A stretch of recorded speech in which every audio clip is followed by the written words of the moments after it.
তৈরি করব দারুণ স্বাদের কাবলি ছোলা আলুর ঘুগনি।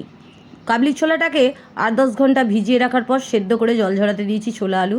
কড়াতে জল দিয়ে 4টে টমেটো, একটা শুকনো লঙ্কা, একটু নুন, একটু হলুদ দিয়ে 5-7 মিনিট এটাকে সেদ্ধ করে টমেটোটাকে ভালো করে ঘেঁটে এটাকে নামিয়ে নেব।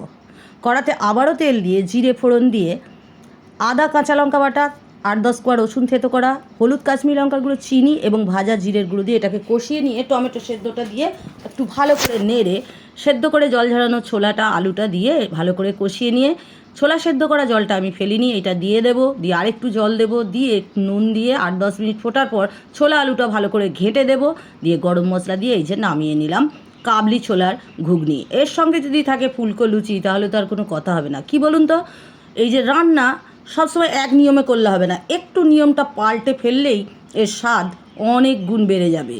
আর এইভাবে কাবলি ছোলা ঘুগনি করে খেয়ে দেখবেন, অপূর্ব লাগবে, কি বলবো আপনাদের।